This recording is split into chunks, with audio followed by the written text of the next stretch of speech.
All right, welcome everybody around the world. Welcome to all my subscribers. So there's actually a lot more verses in my lineup here than I thought. There's 60 verses. I hope, but I doubt I'll have time to read them all out here. I probably definitely won't have time to explain them all. But I really worked hard at this yesterday and just now, and I'm going to try and do what I can in the time. So please keep that in mind if you're watching now or if you tune in now for this live stream. So either I will have to remake it or make a part two, depending on the remaining time. So quite simply, this evidence I'm going to show today, right now, is flat out indeniable. There is nobody out there, whether Jewish, Christian, or atheist, anybody could not say that my claim is wrong. My claim is validated, proven, and it's factual. The Bible itself, from the first pages to the final pages, all the way through the Bible, the whole Bible actually told us from day one an extraterrestrial cosmic story about Earth, its relationship with the universe, how the universe is full of life, and it told us all about the interaction between extraterrestrial life that is out there in the universe and the Earth. In fact, the whole Bible story, you could say, from start to finish, many of the major elements all pertain to this cosmic interaction with Earth. Whether you want to believe it or not, it's a fact. Okay, and for thousands of years, Jews and Christians have pretty much, most of them have been oblivious to this. And if you were to tell somebody today, oh, the Bible speaks about UFOs, people roll their eyes. They expect you to pull up that one or two verses about the wheels from Ezekiel. But no, what I'm about to present here is going to be quite shocking to most people, but it's also quite fascinating because, say, for a scientific or an atheist person, they're always saying that the Bible taught that the planet Earth was the only thing that existed, that everything else out there, there's no life, and everything was just made for this Earth. That is simply not the case. Anyways, as I'll show with all the verses here, like I said, I won't have time in this video to explain each one. I'm going to try as hard as I can to just read them all. Hopefully I can accomplish that. And they'll speak for themselves. They really will speak for themselves. Okay, the universe was created along with the Earth. The Earth was created along with the universe. The universe has lots of life in it. It's full of life, intelligent life, that has their own will, that can serve God, that can disobey, that can do good or do bad. And there's a whole framework of interaction, okay, between what is extraterrestrial and what is earthly. Okay, whether you like it or not, it's simply a fact. So here we go. So let's begin. I broke them down into major sections. So the first section here is just about some examples of UFOs or extraterrestrials in the Bible, laying down, like the science of it, they're there from the start and so forth. Then the next major section is angels interacting, or extraterrestrials interacting with the Earth. And the final section is on the bad angels, the fallen angels, the disobedient ones, aka the forsaken extraterrestrials. So here we go. This will be interesting too, to see what people like Richard Doty and other whistleblowers in the UFO phenomenon, what they have to say, other military whistleblowers. Maybe the military and such know about these deeper things. I've heard many whistleblowers say that there is a secret and biblical connection to all the UFO interaction. Again, I also want to mention that 1948, which is a penultimate date in the biblical prophecies, it was the year Israel was reborn, 1,260 years exactly after the Dome of the Rock was built on the Temple Mount, foretold in the prophecy of Daniel. Very important time. There's only 75 years remaining according to that prophecy, and 2024, or at the end of 2024, it should be the end. Okay, so 1948 was a penultimate date, and 1948 is when all the UFOs basically arrived on the Earth. And since then, we had a huge technological boom. And if anybody knows anything about the book of First Enoch, which spoke about the angels, the extraterrestrials who rebelled against God and were cursed to be punished and sentenced on this earth to remain here, those ones there, the book of Enoch says, taught mankind. One of the sins they did was that they taught mankind essentially sciences and technology, okay, which was used for war and sinful purposes. And that was also part of the reason why those fallen angels became fallen. Okay, and look at the pattern here. We see UFOs, aliens, whether good or bad, they're showing up in 1948, same year of the rebirth of Israel, and we get the technology boom. So it's like history repeating itself. So here we go. First pages of the Bible, first chapter in Genesis 1:8. And God calleth to the expanse heaven. So he created an expanse, the heavens. The heavens are an expanse, it's outer space. Further verses prove this. Also, there's more verses that I could have included in this list. There might even be up to 100 or so, but I just picked out some really good ones, and it still added up to about 60 verses. So God calleth to the expanse heavens, and there's an evening, a morning, a day second. Then in verse 114, God said, let luminaries be in the expanse of the heavens to make a separation between day and night. And they have been for signs, for seasons, and for days and years. This is an obvious reference to the stars that are up in outer space, which God has called the heavens. Next in Genesis 2:1, and the heavens and the earth are completed and all their host. This verse shows us that the universe, the cosmos, with all the stars and planets, is full of life. He refers to it as the host. There's many verses where it talks about the host of the heavens in the Bible. Next, in Psalm 33:6, by the word of God the heavens have been made, and by the breath of his mouth all their host. So just like God put his breath in humans and creatures that became living creatures, so did he with the host of the heavens, the beings that inhabit the heavens. Okay? In Jeremiah 33:22, as the host of the heavens is not numbered, which means cannot be numbered, meaning it's near infinite or innumerable, nor the sand of the sea measured, so I multiply the seed of David, my servant. So the hosts of the heavens are without number. Okay? Next, Isaiah 45:12. I made earth and man on it, prepared I. My hand stretched out the heavens, that expanse, and all their host I have commanded. So these are intelligent beings, not just animals up on other planets. They're intelligent beings. Next, in Job 38:7, when the earth itself was founded, Job describes from the word of God that the angels, certain beings were in attendance. Okay, and let me mention now, because this isn't explained in verses, but the word angel is a English Latin rendering of the biblical Hebrew and Greek term for messenger, right? The Bible doesn't say angel in Hebrew or Greek. It says messenger, okay? Anybody or anything could act as a messenger, but the important thing is that it shows, okay, that, well, that's the actual term. So in all these other verses where it talks about messengers being the host of the heavens, that's what it's talking about, okay? And the Bible does not anywhere describe angels as being spirit beings. It doesn't say that anywhere. There's only one verse that describes a type of angel that looks like a person with wings, okay? All the other descriptions of angels, messengers, they look different. There's different types, different forms, and a lot of them look human, and they're indistinguishable from humans, okay?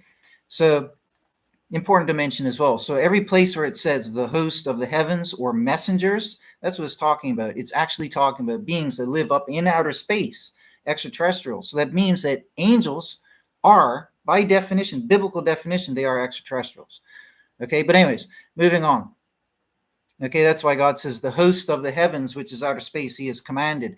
Okay, and in Job 38:7, in the singing together of stars of morning, this was at the creation of the earth, all the sons of God shout for joy. That's the Hebrew term, B'nai Elohim, the sons of God. These were beings, intelligent beings that God had created even before this planet Earth was created.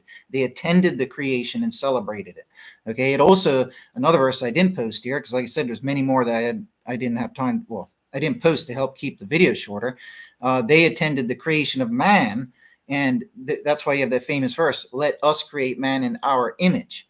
Okay, they even attended the creation of man. Next, in Psalm 103:20, bless God, ye his messengers, mighty in power, doing his word, to hearken to the voice of his word. So the messengers, the extraterrestrials, they are mighty in power, and they also serve God. Okay, in Psalm 148:2, praise ye him, all his messengers, praise ye him, all his hosts.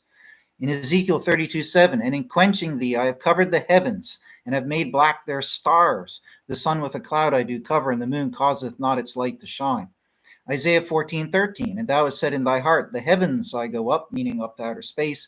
Above the stars of God I raise my throne, and I sit in the mount of meeting in the sides of the north. Next, in Mark 11:26, and if you do not forgive, neither will your Father who is in the heavens forgive your trespasses. In John 18:36, Jesus answered, "My kingdom is not of this world.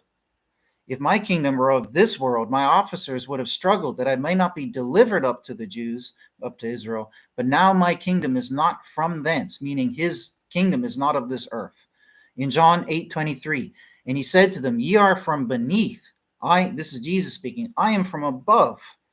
Ye are of this world, and I am not of this world." So Jesus came from another world. Okay, he took on flesh and blood like we did. And there's another verse, again, another extra one I didn't include here, but it says he took on flesh and blood like we did. Okay, next in Hebrews 11:8, by faith Abraham, being called, did obey God to go forth to the place, this is the promised land, that he was about to receive for an inheritance. Okay, and he went forth not knowing whither he doth go. And it goes on many verses. I'll save some time giving other examples of faith, but I want to mention that first one in verse 8 because it's about going on to the promised land, a place that you haven't seen yet. Okay, which is a parallel to the heavens, the new earth we will inherit in the heavens in like manner. So in verse 12, it says, and also I'll mention that the blessing that your children will be like the stars of the heaven in multitude, it may not just be a reference, and that's said many times, especially in reference to Abraham. This may not just be about the number and the population, but it may be a direct reference to the fact that the stars of the heaven are populated as well, right? Because we know that the hosts of the heavens are innumerable. Okay, so it says, as the stars of the heaven are innumerable, there's more hosts of the heavens than there are stars. You know what I mean? For everyone's, you might need to go through 1,000 stars before you get to some inhabitable planet that has, say, billions of beings on it. So there's more hosts than there are stars. You see what I mean? So by all fair logic, all those times it says your children be like the stars, the multitude of the stars of the heaven, they might actually be a reference to the populations of the stars of the heavens. Anyways, but more importantly, in Hebrews 11, a little bit lower down, it says here, in faith died all these biblical figures, not having received the promises that were foretold them, but from afar having seen them, and having been persuaded, and having saluted them, and having confessed that strangers and sojourners they are upon the earth. For those saying such things make manifest that they seek a country. And if indeed they had been mindful of that from which they had come forth, they might have had an opportunity to return. But now they long for a better, that is, a heavenly world, earth. Wherefore God is not ashamed of them to be called their God, for he did prepare for them a city. Now there's many things revealed in this. Number one, it says that humans are strangers and sojourners. They are travelers upon this earth. That ties over into other things Jesus reveals later. Okay? And next, it shows that we are seeking a promised land, just like Abraham was referenced to. Okay? But then it draws a direct reference to this promised land is not of this earth. It is elsewhere. It is heavenly. It is up in the heavens where the sun, moon, and stars are. And God has prepared for us a city up there. Another verse I didn't include is where Jesus said the Father's prepared many mansions, many dwelling places for you up in the heavens on this new earth. Next, in Hebrews 12:22, but you came to Mount Zion and to a city of the living God, to the heavenly Jerusalem, and to myriads of messengers. In Revelation 21:2, and I, John, saw the holy city, the new Jerusalem, coming down from God out of the heaven, from the stars, made ready as a bride adorned for her husband. In Philippians or Philemon 3:20, for our citizenship is in the heavens, whence also a Savior we await, the Lord Jesus Christ. So we're told our citizenship is in the heavens. We're sojourners upon this earth, and our citizenship is in the heavens, right? Ephesians 3:15, of whom the whole family in the heavens and on earth is named. So our family is up there. Our citizenship is up there. Our promised new world, our better world is up there. God is up there. Jesus came from up there. Okay? In 1 Thessalonians 4:17, then we who are living, who are remaining over, together with them, this is about the rapture time, together with them shall be caught away in clouds to meet the Lord in the air. And so always with the Lord we shall be. This is a reference to we will be drawn up off the earth, something that would happen in an extraterrestrial so-called interaction. Okay, now every Christian knows to start with we're going up to the heavens, so I didn't include tons of verses like that. That's common knowledge. Next, in Isaiah 65:17, God says, for lo, I'm creating a new heavens and a new earth, and the former things are not remembered, nor do they ascend on the heart. So we could very well be going to a new solar system and planet. Well, another planet would have to be in another solar system. And he could also be recreating this one after the cosmic meteor bombardment, which is foretold in the Tanakh and in the New Testament to occur at the end of days. Next, in 2 Peter 3:13, and for new heavens and a new earth, according to his promise, we do wait, in which righteousness does dwell. And in Revelation 21:1, and I saw a new heaven and a new earth. For the first heaven and the first earth, which is this one, did pass away, and the sea is not anymore. In John 17:13, and now unto thee, Jesus says, I come, and these things I speak in the world, that they may have my joy fulfilled in themselves. I have given them thy word, and the world did hate them, because they are not of the world. Like it just said earlier, we're from the heavens. Our citizenship is from there. We're sojourners upon the earth. And Jesus himself says that the reason the world hates us, those who are going to be going on to the new earth, is because we're not actually of this world. And Jesus says, because they are not of the world, as I am not of the world. I do not ask that thou makest them out of the world, but that thou may keep them out of the evil. Of the world they are not, as I of the world am not. Sanctify them in truth. The word is truth. As thou didst send me to the world, I also did send them to the world. For them I do sanctify myself, that they also themselves may be sanctified in truth. That's a jaw dropper. So next section, very quickly, of the angelic extraterrestrial interaction with the earth. These are verses that detail the various types of interaction. First, in Acts 26:13, at midday I saw on the way, O king, out of the heaven, out of outer space, above the brightness of the sun, a light shining round about me. So something that looked like the sun appeared in the heavens and shone a light down on him. Next, in Amos 5:26, and ye bear Succoth your king, and Kion your images, the star of your God that ye made for yourselves. This is because ancient peoples, including Israel at times, they worshiped the star beings, some of them were actually appointed by God to watch over the world, but the peoples ended up worshiping them. This is also spoken about in First Enoch and in the Bible as well, and in many other verses that I didn't include here. Next, in Acts 7:43, and ye took up the tabernacle of Moloch and the star of your god Remphan. Okay. Next, in Genesis 6:2, and the sons of God, B'nai Elohim, the messengers that are here even before the creation of this planet, they see that the daughters of men, that they are fair, and they take themselves women of all whom they have chosen. This was the forbidden interbreeding, which First Enoch also spoke about. And it goes on to say that the fallen ones were in the earth in those days, and even afterwards, when sons of God came in unto daughters of men and have born to them, and they are the heroes who from of old are the men of name, the Gibborim. Next, in Acts 7:53, and so here we have an example of extraterrestrial interaction on the point of interbreeding with humans. Right? The Bible details everything. Everything spoken about UFOlogy is right here in the Bible. Everything, right? Next, in Acts 7:53, it says, Israel received the law by arrangement of messengers and did not keep it. Yes, God gave it, but it was given, appointed, and such by the messengers. Next, in Judges 5:20, from the heavens they fought. Who fought? The extraterrestrials. The stars from their highways fought with Sisera. And in that chapter, it's about a heavenly army fighting against an earthly army. Okay, from the heavens they fought, where the sun, moon, and stars are. And it refers to messengers throughout the Bible, Old and New Testament, as stars, symbolically. Okay, and why is that? Because if a messenger is up in the sky or moving through the sky, what do they look like but a star, a moving star, or even a shooting star? Next, in Daniel, or a star falling to the earth. Next, in Daniel 8:10, yea, it exerteth this is an evil king, yea, it exerteth unto the host of the heavens, that's to the ETs, and causeth to fall to the earth of the host and of the stars, and trampleth them down. What do we have to this very day? UFOs crashing, crash retrievals, UFOs being shot down. Verse talking about that. Acts 7:42, and God did turn and did give them up, the people, to do service to the host of the heaven, worshiping the star gods, according as has been written in the scroll of the prophets. In Colossians 2:18, let no one fool you, beguile you of your prize, delighting in humble-mindedness and in worship of the messengers. So right here, don't let people convince you to worship the angels, the ETs.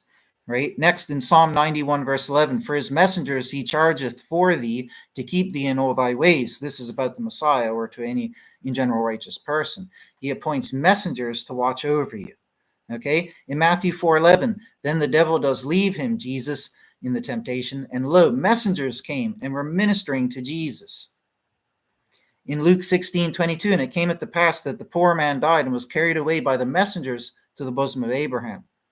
Okay, so this is a verse that reveals that when you die, these messengers, the extraterrestrials, the powerful ones that are working for God, they're in charge of transporting you, the living part of you, to the next world and body.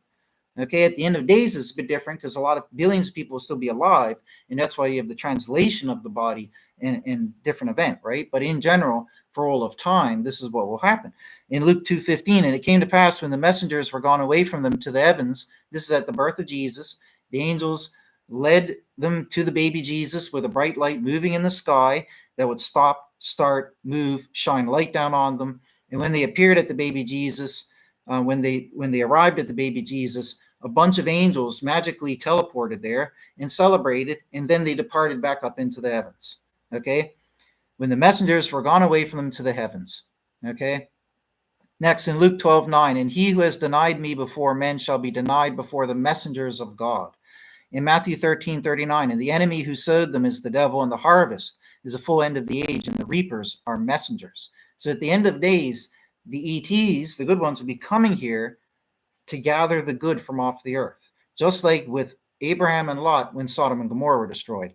In Matthew 13:41, the Son of Man shall send forth his messengers, and they shall gather up out of his kingdom all the stumbling blocks and those doing the unlawlessness. This is at the end of days. In Matthew 13:49, so shall it be at the full end of the age. The messengers shall come forth and separate the evil out of the midst of the righteous. Next, in Matthew 16:27, this will be a great ET arrival of good ones, the angels, who will separate the good from the bad people and take the good ones away, right? And at that time, Revelation 9 says that the chief fallen angels, the ones punished from first Enoch, they'll be released from their prison to wreak havoc on the earth. Okay, so the Bible talks about a great end of days interaction with extraterrestrials. The whole end of days scenario is 100% extraterrestrial based. Good extraterrestrials and bad extraterrestrials. It's in fact going to be a celestial war over the earth during this event. Okay. In Matthew 16:27, for the Son of Man is about to come in the glory of his Father with his messengers. Then he shall reward each according to his work. In Matthew 18:10, beware that ye may not despise one of these little ones, children. For I say to you that their messengers in the heavens do always behold the face of my Father who is in the heavens. So again, another reference to angels watching over us, appointed to watch over us, even on an individual basis. In Revelation 1:20, the secret of the 7 stars that thou hast seen upon my right hand and the 7 gold lampstands. The 7 stars are messengers of the 7 assemblies. Right? In Matthew 28, verse 2, and lo, there came a great earthquake, for a messenger of the Lord, having come down out of the heaven, having come, did roll away the stone from the door and was sitting upon it. A messenger arriving down out of the heavens with a great shaking of the earth. Okay? Next, here's a section on the nature of messengers. Okay, so Ephesians 3:10, that there might be made known now to the principalities and the authorities in the heavenly places, that means in outer space, through the assembly, the manifold wisdom of God. In 1 Corinthians 15:40, and there are heavenly bodies and earthly bodies, but one is the glory of the heavenly and another that of the earthly. So this verse reveals there's different biologies for extraterrestrial bodies. In Luke 20, verse 36, for neither are they able to die anymore, for they are like messengers. They are like sons of God, B'nai Elohim, being sons of the rising again, meaning they have extended lifespans or they can extend their lifespans. Next, in John 20, verse 11, and Mary was standing near the tomb where Jesus resurrected, weeping. And as she was weeping, then she stooped down to the tomb, and behold, 2 messengers in white were there sitting. They just appeared, and they looked human. In Luke 24:4, and it came to pass while they are perplexed about this, that lo, 2 men stood by them in glittering apparel, otherworldly clothing. Next, in Hebrews 13:2, of the hospitality be not forgetful, for through this unawares did certain people entertain messengers. This is revealing that some extraterrestrials look 100% human. In 1 Peter 3:22, who is at the right hand of God, having gone on to heaven, messengers and authorities and powers having been subjected to him. In 2 Peter 2:11, whereas messengers, in strength and power being greater than humans, do not bear against them before the Lord in evil-speaking judgment. So the messengers are there to watch and protect us, not to judge and punish us. The evil ones are the ones who do that. That's why they're punished here. In Ezekiel 1:19, and in the going of the living creatures, the wheels go beside them. And in the living creatures being lifted up from off the earth, lifted up are the wheels. Okay, just one out of the many verses where it talks about Ezekiel's wheels. Next, in Daniel 10:5, and I lift up my eyes and look, and lo, a certain one clothed in linen, and his loins girt with pure gold of Uphaz, and his body is a beryl. The word there is Tarshish, which means blue. So this was a blue-skinned, human-looking extraterrestrial that came down to give this revelation to Daniel. And his face had the appearance of lightning, and his eyes were like lamps of fire, and his arms and his feet as the aspect of bright brass.